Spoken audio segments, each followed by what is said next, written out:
Hey everyone, welcome back to my channel. We're going to be talking about Real Housewives of New York, episode 2 and 3 today. I'm usually on my couch out there, but today I'm doing it in my room, so welcome to the bedroom. I am doing my sheets, so that's why there's nothing on my bed, so just ignore that. I feel like my apartment doesn't usually look quite this bland, but I swear I have more colorful things than just this background. I'm just feeling like my room's looking really beige on camera, but this is actually a pink headboard. It's more pink than it looks, but anyway, so let's jump in to episode 2 and 3. I just lumped these two together because I got behind schedule from being out of town. So let's just get into it. So episode 2 starts with Erin was shopping for wigs with her mom. I believe she had cancer. And so I'm assuming she lost some hair.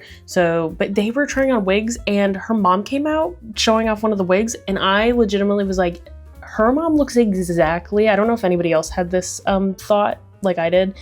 Her mom looked exactly like Jill Zarin. Like, I don't know, like there was a certain profile that they showed and I was like, she looks exactly like her. I don't know if it was the wig or whatever. She, to me, looked exactly like her. I just wanted to say that before we get into all the meat and potatoes of the episode. But a big argument that goes throughout episode 2 and 3 is a lot of game of telephone, as Ubah said. But Brynn told Jenna that Sai didn't like her and she was annoyed by her and whatever. And then that got cleared up between Jenna and Sai. So Sai's real beef now lies more with Brynn than it is with Jenna. But I guess Brynn texted the group saying something about like, she's like carbon monoxide, and then her friends called her like soul sucking or something like that. And I was like, I don't think this text message is the serve you think it is, because I don't know. It's like if my friends called me like a soul sucking, like carbon monoxide, I would be like, I might want to rethink my life. I don't know. That to me was like not the cool, like don't mess with me type of text that I think you think it is, but you know, go off, I guess. It gave me that. I was like, this just makes you sound like toxic and like not a good person. Then Erin goes to Brynn's apartment and they also have a conversation about this Jeff Lewis interview that we've talked about. Once again, I say, who cares about this interview at this point? I'm glad it kind of got dropped after this, I feel like. I also love Erin, to me, was just doing a total Ramona face when Brynn was like, this isn't Long Island or Staten Island or whatever. And she was like, I'm a born and raised New Yorker. Okay, I'm a born and raised New Yorker. It was like, that was so Ramona of Erin is truly like, Brynn to me is like Sonia. And Erin is very much like Ramona. It's like, I'm a born and raised New Yorker. Okay. It's like, it's giving Heather McDonald playing Ramona Singer type of vibe. If you know, you know. But it's just annoying because I feel like Brynn has just not been taking any accountability for all the like crap she's been talking about everybody, because then she throws Jenna under the bus too.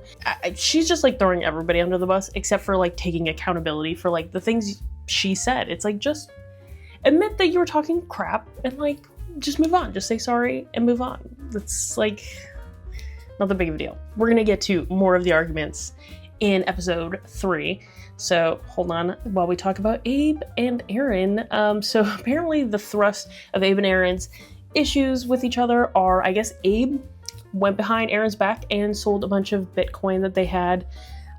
So she was thinking she had all this money saved, and obviously Bitcoin has really taken off, you know, in the past few years. So they were thinking they were gonna have all this money in there. She goes to look so they could pay off their mortgage, I guess, and it's just gone. Which I was kind of thought it was a little bit of a weird conversation, but at the same time, like, I guess if your husband makes financial decisions without you, I would probably be, you know, a little annoyed too. Hello, I'm adding in this little extra video because I realized when I was talking about this Abe and Erin situation, I didn't really get out my exact thoughts on the matter. I just kind of ended up talking about how crypto is volatile and you shouldn't rely on that. However, I don't think they were relying on that, hopefully, especially for their mortgage and stuff. Like, don't rely on that stuff for your major finances. However, Bitcoin is stable, whatever. You get the point. But I really wanted to say was that obviously, like, if a spouse takes out any amount of money from whatever it is that you guys have asset-wise, that is hard and probably would feel like a betrayal. So I do feel bad for Erin in that sense. But it sounds like Abe was paying off other debts from Erin's handbag company, which we don't really know the full details of. So yeah, it's interesting that they had this debt from this company she had that he felt the need to pay off. And it's interesting that he didn't want to tell her, even though it was her handbag company.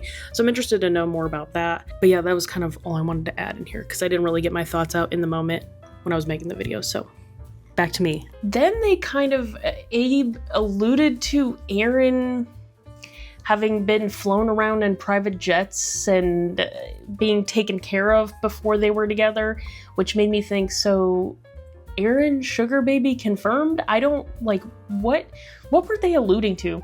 He was like, oh, you know, I understand, like, you before we were together, you had this, like, certain level of lifestyle you were accustomed to and being flown in private jets and all this stuff. And I was like, are we saying what I think we're saying? Was Erin a sugar baby? Like, is that what we're getting at? I hope that comes back up. I don't know. They kind of just left it there, but it was very, like, I don't know what else it could have been alluding to. Like, what were we talking about? Then the episode pretty much ends with, I guess, just Brynn, Rebecca, and Jessel took a helicopter to the Hamptons. It sounded like it was supposed to be kind of everyone, and then everyone kind of bailed on the idea of taking a helicopter to the Hamptons, which I wouldn't want to do that either. I think driving would probably be way safer than taking a helicopter, and then it ends with Brynn talking to Rebecca, basically saying, like, if stuff gets brought up about your Scientology alignment, what should we say? Rebecca was obviously turned off by that because it's like, you didn't really try to get to know me, you're just straight jumping into the thing you know is controversial about me. And I have to agree, like, while I would want to be nosy and know more about that stuff, I understand her being like, okay, this doesn't feel genuine. It feels like you just kind of want the dirt. But I said, I'm excited for the Hamptons, which I am, and we're going to get into episode 3 now. I'm excited. I always love the Hamptons trips on New York. They're my favorite. So I'm so excited to get into these couple episodes. I said I still cannot believe they're taking a helicopter to the Hamptons. That just seemed like really insane to me. Just not safe. I would not do that. They were also talking about how Erin's kitchen like got a revamp, and it was like before and after photos, and I'm like, what did she do besides change? She changed the counter from just like a basic white counter to like a marble counter. I'm like, I don't see anything different. They were claiming the fixtures for the sink were different, but they looked exactly the same. I'm like, I don't see a difference other than the counter is different. I was like, all she did was put in marble counters, which, like, okay, it doesn't, I don't know, it just didn't look different to me. I don't know if that's just me. I did not see a difference except for the counters. Another thing that I did not bring up that I think she got in episode 2, but we see Jenna pull up in her new, I think it was like a Bentley, and I'm like, I'm sorry, but that car, I don't care how expensive it is, that car's ugly. I'm sorry. It's just like the most ugly color. It's like a brown maroon color. It's so hideous. I'm sorry. Usually Jenna is like very cool and like is very trendy and stuff. That car to me is like, I don't care how expensive it doesn't make it cool. I'm sorry. I know, like, I'm not rich enough to have a Bentley, so like I get it, but like it was not cute. I'm sorry. And then also the Brynn Jenna situation gets brought up, of course. And it's so weird to see Jenna getting messy in this. She's like conveniently, Sai's basically like, this is what Jenna said. You said this girl over here has been talking crap about you. And Jenna's like conveniently forgetting. She's like, no, I never said that. I didn't say that. I don't remember that. And I'm sorry, you know, and trying to cover things up with Brynn so she can stay in Brynn's good graces as well, I guess. But I'm glad Sai is not getting mad at Jenna and just saying, like, I know who the root of the problem is, and it's Brynn. It's not Jenna, really. It's definitely Brynn's the one kind of stirring the pot. And then moving on, the swag bags are back. And I thought it was so funny for Jenna to fake Jessel out with that Bottega Veneta bag or whatever and pull out the Christmas tree. It was so funny. And she just gave her like classic black lingerie. She gave everybody lingerie, but she gave Jessel just like classic. I was like, that's honestly perfect. Just give her like something simple, not too much. And then she can't complain about it. It's just basic. It's just easy. But I have to say, Jessel is so rude. They go to dinner and Raquel is talking about her engagement ring and telling the very special story about how she got proposed to by her girlfriend, and like Jessel in her confessional was just like, it looks like something out of a Kinder egg. I was like, girl, I'm sorry. I don't like Jessel. Like, I don't really understand why people like Jessel. She's just rude. It's just rude. It's like, meanwhile, she's wearing she's just wearing a bodysuit in the Hamptons, like to dinner.